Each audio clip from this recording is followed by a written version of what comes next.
Welcome, everybody, to the College Checklist podcast by March Consulting College Planning and Higher Scores Test Prep, where we make the confusing chaos of the college admissions process simple. As we enter a new era of testing and admissions, we're bringing you a new guide to application season with a whole new team of experts and guests. So for today, are you or your student getting ready to take the PSAT in a few weeks? And maybe you aren't sure why you're taking it. Isn't it just like a preparatory SAT and like I can just do that at home? So today we're going to get into all the details about what the PSAT is, why it matters, and what you need to know about the National Merit Scholarship Program that could save you thousands of dollars on college. So this is higher stakes than you might assume on the surface. So very quickly, I am Julia. I am the test prep expert on the pod. I write the curriculum and teach the PSAT course for the most part. And my name is Christina. I'm a former high school math teacher turned college admissions professional. I'm the admissions expert. I help March Consulting clients prepare for the PSAT to make college as affordable as possible for each student. Mm-hmm. So, what's new about the PSAT? What's going on with this test? I'm going to start there. Brass tacks. So, the PSAT has always been just like an easier SAT with some scoring adjustments, slightly fewer questions, whatever. With the digital iteration of the PSAT and SAT, the content of the test in terms of question types, in terms of number of questions, in terms of testing structure, in terms of the app, it's exactly the same. So if you want a really in-depth look at what's on the SAT, look at the last episode. That's got everything you need to know for that. The main difference is with the adaptive process, they're not spitting out some of those really, really hard questions. Otherwise, it's, in terms of content, exactly the same.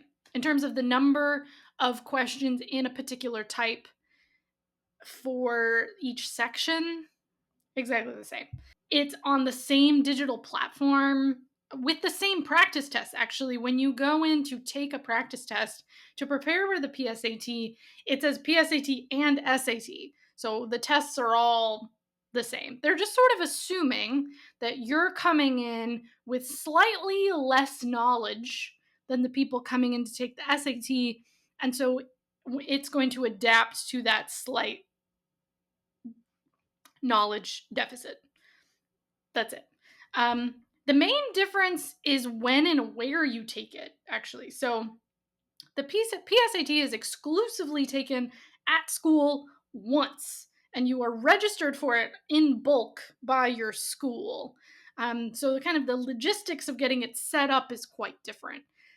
If you're homeschooled or if you need to take it somewhere else for some reason, you can access a list of participating schools on College Board's website and sort of find the one closest to you and contact them directly. You have to ask them before they submit their student orders, which usually happens around September 1st. So you got to figure that out early if you need to take it at a different school. Then the school itself will set you up with a College Board account if you don't already have one. So if you'd like to access it early in order to practice, you need to reach out to them. And everyone takes the test in October at some point. Every school picks a slightly different time that works for them, but it's somewhere in October. And you can only take it once. So it's not like the SAT where you sort of take it multiple times to try and maximize your score. You get one shot. Really, the key difference is the total score. They make it smaller. So the maximum score is 1520 instead of 1600 because they're assuming that you have some distance to go in order to get the equivalent score of an SAT, because presumably on the SAT you're reaching even harder questions, is the idea. It doesn't make much sense at this point because it is really the same test, but so that's the biggest difference. The way I will explain briefly how the adaptive test works, but again, go and listen to the SAT episode if you want to get all the information. But essentially, the PSAT is adaptive. So it is responding to how well you do on easy, medium, and hard questions, and is sort of spitting out in the second section of each subject a unique combination of questions that's intended to reach the end of your understanding. So it's going to, if you do really well on the first section of English or math, it's going to spit out a harder combination of questions on the second section of the English or math. The English and math do not impact each other, they're separate. The process is separate. The questions are given slightly different values, which they don't reveal, super secret values. So the hard questions are worth more than the easy questions in terms of building up to a certain cutoff point where you get a harder or easier version of the test. Every student is getting a unique combination of questions. It's the same type of questions with the same difficulties, but they are not the same questions. This is intended to avoid cheating because everyone's going at a different pace, is the idea. So the harder your test is, the higher potential score you can get. So if you get an easier version of the test, there is kind of a maximum score you can get, somewhere around 1400-ish is our best estimate. Because of the way the adaptive test works, when you get your score report, they can't tell you the exact questions that you got right or wrong because they're using them for other students. The way it's sort of randomized, there's like a big bank of questions and they spit them out in a certain order. So they're going to reuse them. So they're not going to give away the answer to you. And that would be a lot of work, I think, to generate a unique score report with a unique set of questions for every student, I'm guessing. Maybe one day they'll find a solution. So the score report is not super helpful in terms of preparing you for the SAT. It generally tells you the overall category of question that you've missed and gives you an example, but the example will often not be exactly the same. So if you're going to be it's a bit tricky to use the PSAT to prepare for the SAT. It's more of it's kind of a trial run, so you can get a sense of how you are with the platform, but I don't know if I would recommend thinking of it as a practice SAT because it is higher stakes than that and it requires its own preparation. And then another thing with the score report is that it will tell you if you have sort of ticked the box or your school has ticked the box that your score is being considered in the pool to be eligible for national merit, but it doesn't say when you get your score report whether your score is high enough. That will come much, much later in the whole process. If you don't want to know what I mean by that, I'm going to hand it to Christina to talk about national merit because that's a whole big thing. Take it away. Yes. So let's talk about the NMSQ that you'll see associated with the test that you've signed up for sometimes. Let me start by hitting you with this hot take, with this plot twist here. The P in PSAT doesn't even stand for practice. It stands for preliminary because the point of this test is to determine if you are going to be eligible for scholarships. It's not a practice run at the SAT before it matters. It can very well be used as a practice experience. And if you're taking the freshman offering, the sophomore offering, yes, in those instances, it is more of a practice experience for you. But by your junior year, by that one attempt in October that your school offers, the score that you get is going to be taken into consideration by this organization called National Merit Scholarship. And they're going to take their higher performers and they're going to reward them in a variety of ways and a variety of levels that we're going to talk a little bit more about now. I wish I could tell you what score you need to get to qualify, but that does change year by year because it's based on students' performance each year. They're Mhm. really taking a certain percentage of the top scores. So it's unfortunately not as simple, especially because it's going to vary state by state, area by area, Mhm. what a good score looks like. So I can't just tell you go get this and you're golden. But the aim is to do the best you can, and you might qualify for different levels of recognition by doing well on this exam, starting with receiving a commendation, being commended. Hey, you did pretty good on this test. It's a little star that you can add to your future college applications. It is an extra honor and award that's going to help you stand out amongst other applicants, in addition to your great GPA and your course selection and all those other things. Being commended on your performance on the PSAT can be a nice little addition to your applications, which might help you get accepted down the line. Above that, you might qualify as a semifinalist if your score is higher. And that means you got to do a few more things. You got to jump through a few more hoops. But at which point you might start qualifying for some of that actual cash monies, not just recognition. So if Mhm. you reach the status of semifinalist, you are going to need to take the regular SAT. They want two performances of a really decent score. And Julia, you tell me, it used to be you could back up your PSAT with either a high SAT or ACT score. Is that still the case? That is still the case. Not a lot of people know that. Yeah. And the translation of an ACT to back up a PSAT is a little more complicated than SAT. It's very easy. But if you have been doing all your test prep and you're like, I think I can really nail the ACT, I think it's going to make me look a lot better, Mhm.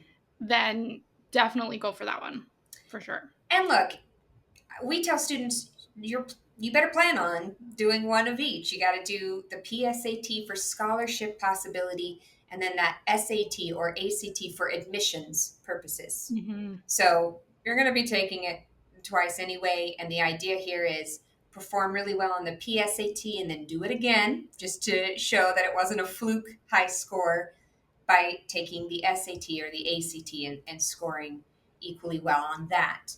Hmm. And if you do those follow up pieces there, then you'll reach finalist status. And that's where some of the scholarships start kicking in because there are scholarships that are funded through National Merit themselves, but there are also scholarships that stem from them partnering with colleges and businesses alike.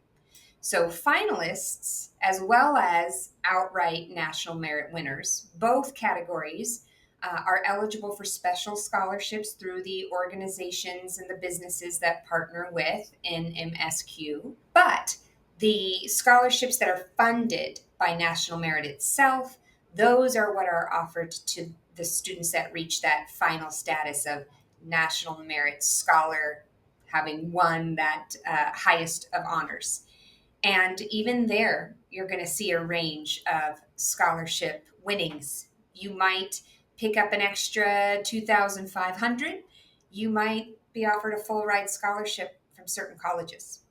So there's a wide range of dollar amounts that you can walk away with by becoming a National Merit Scholar, by performing really well on these exams and demonstrating your understanding and abilities that way. To the extent that we had students one admission cycle having already committed to the college of their choice, log into one of those email addresses that they had used at one point in the process but had kind of stopped checking on, which is absolutely against our advice. Our advice is live in your inboxes and make sure that you're up on all of the communication. But this student had already committed elsewhere, logged into their email, and saw offers from schools they hadn't even applied to based on their performance on this exam. Schools reaching out to the student saying, hey, if you'd like to apply here, we can tell you we will be offering you a scholarship to boot. So now she was happy with the school she had committed to. That was her first choice anyway. But how amazing that a student could just know they already have admission and scholarship opportunities before they've even begun applications. Like I said, you got to do both. The PSAT is for that scholarship opportunity. The SAT is for admission purposes. But if we're preparing for one, might as well use that momentum to help us do well on both. Might as Mm-hmm. well take that PSAT equally seriously because it can result in cash for college. And these are the ways that you can reduce your college costs the most right off the bat. Private scholarships are great. The Coca-Cola scholarship and the State Farm and the people who are left-handed scholarships, those are wonderful opportunities. And if you bank a whole lot of them, you can really make a difference in your college costs in the long run. But when you hear half tuition, full tuition scholarships, those come from the schools themselves. And Mm-hmm. national merit qualification, doing well on standardized tests, is one way that you can catch those schools' attention and end up with those game changing offers. Yeah. I can say, I mean, this was 15 years ago, but I did go through this process myself. I was a national merit finalist, and I remember I had no idea what the process was like going into it. Mm-hmm. Um, I just showed up to school one day and there was a test for me to take, Right. and so I took it and I did well. I took the SAT. My score matched before I had even before application season even started. When they sort of released that list of semifinalists, I sent in my application. I made it to finalist. Mm-hmm. I think October. So again, I hadn't started applying to any schools. They sent me this list in the mail of like, here's a list of 50 colleges that will give you half, three-quarter, full tuition scholarships if you apply and get in. Obviously, you have to get admitted to get the Right. scholarship. But I was very like, I don't know where I want to go. I have no idea what I'm doing. I don't know. Mm-hmm. And so seeing that list, uh, I was like, well, I might as well apply for these Right. because I mean, they're willing to give me money. yes. And it was a total game changer. And just by understanding what's at stake, you can have an advantage. A lot of students do not know how Hmm. serious Yeah, performing well on the PSAT can be. And I was very so lucky. so even students who are natural test takers are sometimes going in unprepared, which means a student who maybe isn't but has put in the time and has been preparing can outperform even those students. You Mm-hmm. can really stand out. Take advantage of the Mm-hmm. fact that some people don't know what's at stake Mm-hmm. and take it more Exactly. seriously.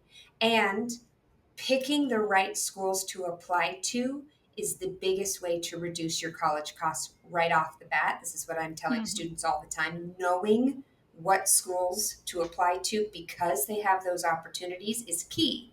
And so you can hop on every school's website. There's 4,000 plus colleges in the US. You can start scanning what they have to offer individually and finding those diamonds in the rough. But you just said you got a list Mm-hmm. of multiple options of schools to investigate that would result in a big scholarship. What a shortcut to identifying the right Mm-hmm. schools in the first place. Mm-hmm. Exactly. Yeah. And oh no, what was my thought?